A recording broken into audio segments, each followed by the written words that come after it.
ప్రారంభమైంది. అడపాదడపా పడుతున్న వర్షాలకు ఇప్పటికే రైతులు భూములు సిద్ధం చేసుకున్నారు.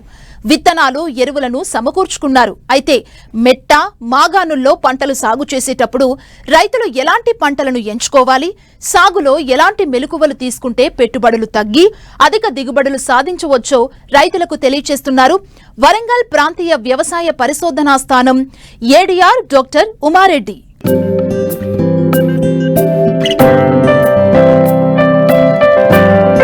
మధ్య తెలంగాణ జోన్లోకి ఉమ్మడి వరంగల్, ఖమ్మం, మెదక్ జిల్లాలు వస్తాయి. ఇక్కడ ఖరీఫ్లో ప్రధాన పంటలు వరి, పత్తి, అపరాలు, జొన్న, చెరకు, మొక్కజొన్న, పప్పు ధాన్యాలు, నూనె గింజ పంటలను సాగు చేస్తుంటారు. అందుకు తగ్గట్టుగానే అధికారులు విత్తనాలు, ఎరువులు రైతులకు అందుబాటులో ఉంచారు. అయితే ఖరీఫ్ సీజన్ ప్రారంభం కావడంతో రైతులు ఇప్పటికే దుక్కులు చేసుకుని విత్తనాలు సేకరించుకున్నారు. విత్తనాలు విత్తేందుకు సిద్ధమవుతున్నారు. బోర్ల కింద వరి సాగు చేసేవారు రోహిణీ కార్తెలో వరినార్లు పోయడం పరిపాటి. సీజన్ ఆసన్నమవుతున్న ప్రస్తుత సమయంలో వానాకాలం పంటలకు రైతులు ఎలా సన్నద్ధం కావాలి, ఎలాంటి పంటలను వేసుకోవాలి, వరి నాట్లు ఎప్పటిలోగా పూర్తి చేయాలో అవగాహనతో ఉండాలి. అంతేకాదు పంట కాలం, పెట్టుబడి, రాబడి, మార్కెట్ సదుపాయాలను కూడా చూసుకోవాలి.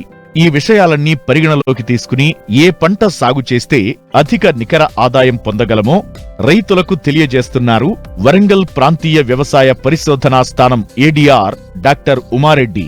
ఈ మధ్య కాలంలో కురిసినటువంటి వర్షాలకు దుక్కులు చేసుకొని ఇటు మాగాన్లలో అంటే వరి పొలాలను అయితే చాలామంది జీలుగలు, జనుములు చల్లుకోవడం, కొన్ని ప్రాంతాల లోపల పెసర చల్లుకోవడం, అదే చెలక నేలలో అయితే దుక్కులు తయారు చేసుకొని మళ్ళీ ఒక వర్షం పడితే విత్తనాలు వేసుకోవడానికి సిద్ధంగా ఉన్నారు. ఈ సందర్భంగా రైతాంగానికి తెలియజేసేది ఏంటంటే జీలుగలు, జనుములు వేసుకోవాలి. ఒకవేళ విత్తనాలలో ఏమైనా కొరత ఉండి లేదా దొరకకపోతే ఏమైనా ఇబ్బంది ఉంటే కనుక దానికి ప్రత్యామ్నాయంగా ఎకరానికి ఒక 8 కిలోల చొప్పున పెసర, దానికి ఏదో విత్తనమే కావాల్సిన అవసరం లేదు. మీ దగ్గరలో ఉన్నటువంటి ఇవన్నీ కిరాణా స్టోర్ నుంచి కూడా కొనుక్కొని పెసర వేసినట్లయితే వేసినాక ఒక 40-45 రోజులకు దాన్ని దుక్కిలో దున్నేసి ఒక 3 బస్తాల సింగిల్ సూపర్ ఫాస్ఫేట్ వేసి ఒక వారం రోజులు వస్తే మంచిగా మురుగుతుంది. తర్వాత నాటు పెట్టుకుంటే మీకు ఎకరానికి ఒక 1/2 బస్తా యూరియా తగ్గించినప్పటికీ కూడా మీకు దిగుబడులు తగ్గకుండా నేల లోపల సేంద్రియ కర్బనం బాగా పెరిగి మంచి దిగుబడులు వస్తాయి మీకు. ఇంకా చెలక ప్రాంతంలో అయితే ముఖ్యంగా రైతులు పత్తి గింజలు ఇట్లా, మొక్కజొన్న ఇట్లాంటి వేసుకోవాల్సిన వాళ్ళు ఒక మంచి వర్షం అంటే దాదాపు 60 లేదా 70 మిల్లీమీటర్ల వర్షం పడి నేలంతా కూడా బాగా తడిసి ఒక సాలు వచ్చేంత వర్షం పడ్డ తర్వాతనే విత్తనాలు వేసుకోవాలి. తొందరగా వేసుకున్నట్లయితే నేల లోపల పొదను సరిపోక మొలవకపోతే మళ్ళీ విత్తనాలు కొనడం వల్ల మీకు ఖర్చు అవడమే కాకుండా మార్కెట్ లోపల విత్తనాల కొరత కూడా ఏర్పడి ఈ కల్తీ సిడ్ ఇలాంటివి కూడా రావడానికి అవకాశం ఉంది. పత్తి పెట్టుకునే రైతులు చాలామంది ఒకే రకమైనటువంటి హైబ్రిడ్ కావాలని పదే షాప్ల చుట్టూ తిరగడం చేత ఆ పర్టికులర్ హైబ్రిడ్ కొరత ఏర్పడడం, దానివల్ల మార్కెట్ లోపల కల్తీ సీడ్ రావడం ఇట్లాంటి ఇబ్బందులు వస్తాయి. కాబట్టి అందరూ ఒకే హైబ్రిడ్ వేయాల్సిన అవసరం లేదు.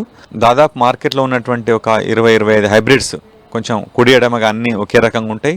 మీకు మీ గ్రామంలో కానీ చుట్టుపక్కల గ్రామాల్లో రైతులు వేసినటువంటి ఇతర హైబ్రిడ్స్ని కూడా మీరు పరిగణలోకి తీసుకొని హైబ్రిడ్ కొనుక్కొని యాజమాన్య పద్ధతులు అంటే ముఖ్యంగా విత్తనం వేయాల్సిన సమయంలో విత్తనం వేయడం, సాలుకు మధ్యన, మొక్కకు మధ్యన ఒక మంచి దూరాన్ని పాటించడం, ముఖ్యంగా ఎరువుల యాజమాన్యం అంటే నేల లోపల కాంప్లెక్స్ ఎరువులు వేసి పైపాటిగా వేయకుండా పైన కేవలం యూరియా, పొటాష్ లాంటివి వేసి పైన ఈ నీళ్ళల్లో కరిగేటువంటి ఎరువులను సందర్భానుసారంగా పిచికారీ చేసుకోవడం, ఈ గులాబీ రంగు పురుగును నియంత్రించడం అంటే ముఖ్యంగా పర్యవేక్షణ కొరకు ఈ లింగాకర్షక బుట్టలు ఎకరానికి ఒక 12 పెట్టుకొని దాని యొక్క ఉనికిని గమనించి వెంటనే సస్యరక్షణ చర్యలు చేపట్టడం, ప్రతి 6 సార్లకు ఒకసారి ఈ కంది చేను లాంటివి వేసుకోవడం, ఇలాంటి యాజమాన్య పద్ధతులు పాటించినప్పుడు పలానా హైబ్రిడ్ అనే కాకుండా ఏ హైబ్రిడ్ వేసుకున్నా సరే మీకు మంచి దిగుబడి రావడానికి అవకాశం ఉంది. సో కాబట్టి పత్తి వేసుకునే రైతులు ఈ జాగ్రత్తను పాటించాలి. మార్కెట్లో 55 లక్షల ఎకరాలకు సరిపడేంత సీడ్ను రాష్ట్ర ప్రభుత్వం అందుబాటులో ఉంచింది. కాబట్టి విత్తనాల కొరత లేనే లేదు. కానీ పర్టికులర్ హైబ్రిడే కావాలంటే కొరత వస్తుంది. కాబట్టి రైతు సోదరులు ఈ విషయాన్ని గమనించాలి. అనుకున్న సమయానికే నైరుతి రుతుపవనాలు పలకరించాయి. రాష్ట్రంలో పత్తి విత్తనాలను విత్తుకోవడానికి రైతులు దుక్కులను దున్నుకుని సిద్ధంగా ఉన్నారు. అయితే సరిపడినంత వర్షం కురిసిన తరువాతే విత్తనం వెయ్యాలని శాస్త్రవేత్తలు సూచిస్తున్నారు.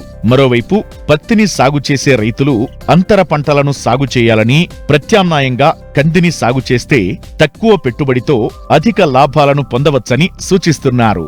వరి నారు పోసుకొని నాటు పెట్టుకుంటే కూడా రైతు సోదరులు ముఖ్యంగా ఇప్పుడు సీడ్ కావాలని చాలామంది తిరిగిపోతూ ఉన్నారు. ముఖ్యంగా మొన్న మేము మే 24 తారీఖు నాడు చేసినటువంటి విత్తన మేళలో చాలామంది రైతులు వచ్చి విత్తనం కొనుక్కోపోవడం జరిగింది. సో రైతు సోదరులు ముఖ్యంగా ఈ మధ్యకాలిక రకాలు అంటే 135 రోజుల పంట కాలం కలిగినటువంటి రకాలు లేదా స్వల్పకాలిక రకాలు వేసుకుంటే మంచిది. ఒకవేళ దీర్ఘకాలిక రకాలు వేసుకోవాలనుకుంటే వెంటనే నారు పోయాలి. అంటే జూన్ 10 లోపల నారు పోసుకున్నట్లయితే మీకు ఇబ్బంది లేకుండా ఉంటుంది. అంటే ముఖ్యంగా బీపీటీ 5204 కానీ వరంగల్ 44 సిద్ధి ఈ రెండిట్లలో ఏదైనా ఒక రకం కనుక వెంటనే నారు పోసుకుంటే దాంతో కూడా ఇబ్బంది ఏమి ఉండదు మీకు. ఇంకా మధ్యకాలిక లేదా స్వల్పకాలిక రకాలు పోసుకోవాలంటే జూన్ 10 నుంచి తర్వాత జూలై 20 వరకు కూడా నారులు పోసుకోవచ్చు, రకాన్ని యొక్క డ్యూరేషన్ పంట కాలాన్ని బట్టి. కాబట్టి రైతు సోదరులు సో దాంట్లో కూడా అందరూ వచ్చే విత్తనాలను కొనాల్సిన అవసరం ఏం లేదు. మీ ఊర్లో మీకు పండినటువంటి ఒడ్లు కనుక మంచిగా ఉన్నట్లయితే అదే ఒడ్లను మీరు మండగట్టి మొలక శాతం చూసుకొని కూడా వాడుకోవచ్చు. మీరు కొంచెం కల్తీలు ఇట్లుంటే మీరు ఆ జాగ్రత్త ముందే తీసుకోవాలి. అలా తీసుకుంటే పర్వాలేదు, లేకపోతే కనుక మీరు మార్కెట్లో ఒకసారి కొనుక్కొని కనీసం వచ్చే సంవత్సరం నుంచి అయినా సరే ఆ కల్తీలు లేకుండా చూసుకున్నట్లయితే అదే విత్తనాన్ని పదే వాడినా కూడా మీకు ఎలాంటి దిగుబడి తగ్గకుండా ఉంటుంది మీకు.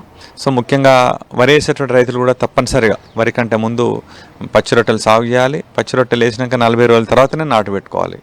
ముఖ్యంగా రైతులు ఈ సంవత్సరం రాష్ట్ర ప్రభుత్వం ఏదైతే ఫైన్ గ్రెయిన్కి ఒక 500 రూపాయల ఇన్సెంటివ్ ఇస్తున్నట్టు ప్రకటించిన నేపథ్యంలో చాలామంది అలాంటి రకాలు సాగు చేస్తూ ఉన్నారు. ముఖ్యంగా కొంచెం సన్న రకాలు సాగు చేసినప్పుడు ఈ దోమపోటు కానీ ఇలాంటి రాకుండా ఉండేందుకు మొదటి నుంచే కొంచెం గమనించినట్లయితే సస్యరక్షణ చర్యలు చేపట్టడం ద్వారా మీకు ఎలాంటి నష్టం లేకుండా మీరు మంచి దిగుబడులు పొందొచ్చు. మార్కెట్లో దానికి సంబంధించి కూడా చాలా విత్తనాలు ఉన్నాయి. ముఖ్యంగా వరంగల్కి సంబంధించినటువంటి 962 లేదా కూనారం 1638 లేకపోతే RNR 15048 తెలంగాణ సోనా, కంపసాగర ఇలాంటి అనేక రకాల మార్కెట్లో లభ్యమవుతూ ఉన్నాయి. సో కాబట్టి మీరు వరిలో కూడా ఎలాంటి అసౌకర్యానికి గురి కాకుండా మంచి రకాలను తీసుకొని సకాలం లోపల నారు పోసుకున్నట్లయితే మీకు మంచిది. ఇక కందులు కూడా అంటే చాలామంది రైతు సోదరులు కేవలం పత్తి మొక్కజొన్న వరే కాకుండా మీరు కందిని కూడా వేసుకున్నట్లయితే పత్తి కంటే కూడా ఎక్కువ ఆదాయం వచ్చే అవకాశం ఉంది. మార్కెట్లో మంచి రకాలని ముఖ్యంగా మా ప్రాంతీయ వ్యవసాయ పరిశోధన స్థానం నుంచి వరంగల్ 97, వరంగల్ 93, 255, 121 లాంటి మంచి రకాలు విడుదల చేయడం జరిగింది. అవన్నీ కూడా అందుబాటులో ఉన్నాయి. సో కాబట్టి ఆ రకాలను కూడా తీసుకపోయి ఇప్పుడు వేసుకోవచ్చు. మీరు వేసుకున్నట్లయితే కూడా మీ ఎకరానికి ఒక 10 నుంచి 12 క్వింటాలు దిగుబడి వస్తే మీకు మంచి ఆదాయం వస్తుంది. దాంతో పెద్ద పని ఉండదు, మీకు పురుగు మందులు కొట్టాల్సిన అవసరం ఉండదు, నేల సారం కూడా బాగా పెరుగుతుంది, విత్తనాల కొరత ఉండదు మీకు. సో కాబట్టి అందరూ పత్తి అనే కాకుండా పత్తికి ప్రత్యామ్నాయంగా కంది చేను గురించి కూడా ఆలోచించండి. ఆలోచిస్తే మీకు ఆదాయం వస్తుంది, పని తక్కువ ఉంటుంది, పెట్టుబడి కూడా తక్కువ ఉంటుంది మీకు. దానికి సంబంధించిన విత్తనాలు కూడా మాకు ప్రాంతీయ వ్యవసాయ పరిశోధన స్థానం లోపల అందుబాటులో ఉన్నాయి, దాన్ని కూడా తీసుకెళ్ళొచ్చు మీరు. ఇప్పుడు రైతు సోదరులు ఎక్కడన్నా అంటే భూసార పరీక్ష చేయించాలని కూడా ఇది సరైనటువంటి సమయం. కాబట్టి మట్టి నమూనా తీసుకొచ్చి దగ్గరలో ఉన్నటువంటి ప్రాంతీయ వ్యవసాయ పరిశోధన స్థానం కానీ లేకపోతే వ్యవసాయ అధికారులకు కానీ ఇచ్చినట్లయితే సరే ఈ సంవత్సరం కొరకు కాకపోయినా కూడా వచ్చే యాసం కొరకన్నా మీకు ఫలితాలు ఉపయోగపడతాయి. కాబట్టి మట్టి నమూనా తీయడానికి అనువైన సమయం కాబట్టి మట్టి నమూనా తీస్తే మంచిది. ఈ పంట అవశేషాలను కూడా ఎట్టి పరిస్థితి తగలబెట్టద్దు, వాటిని అన్ని కూడా తిరిగి నేల లోపల కల్లెదుని ఏర్పాటు చేసుకోవాలి. వరి కానీ పత్తి కానీ మొక్కజొన్న కానీ పంట అవశేషాలను తగలబెట్టడంలో చాలా ప్రమాదం ఉంది. వాతావరణం కలుషితం అవుతుంది, నేలంతా కూడా నిస్సారం అవుతుంది. ఇవన్నీ అనేక రకాల సమస్యలు ఉంటాయి. కాబట్టి తప్పనిసరిగా దాన్ని ఒకసారి నీళ్లు పెట్టి దున్ని సింగిల్ సూపర్ ఫాస్ఫేట్ వేసి తిరిగి నేల లోపల కల్లెదుని ఏర్పాటు వరలు చేసుకోవచ్చు. అదే పత్తిలో అయితే ఒకసారి రోటోవేటర్ కొట్టినట్లయితే కూడా భూమిలో కలిసిపోతుంది, వర్షాలు పడ్డప్పుడు అది మురిగిపోతుంది. సో కాబట్టి ఎట్టి పరిస్థితుల్లో దాన్ని తగలబెట్టకుండా చూసుకోవాలి. సో ఇలాంటి యాజమాన్య చర్యలు చేపట్టినట్లయితే వచ్చే వానాకాలం లోపల మీకు మంచి దిగుబడులు వచ్చి మంచి ఆదాయం వస్తుంది. ఈసారి వాతావరణ శాఖ కూడా మనకు చెప్తుంది ఏంటంటే వర్షాలన్నీ సకాలంలో కురుస్తాయి, కురవాల్సిన వర్షం కురిసే అవకాశం ఉంది. అంటే వర్షం తక్కువ ఉండేటువంటి పరిస్థితి లేదు. కాబట్టి మీరు మంచిగా ప్లాన్ చేసుకుంటే మీకు మంచి పంటలు వంటి మంచి ఆదాయం రావడానికి అవకాశం ఉంది.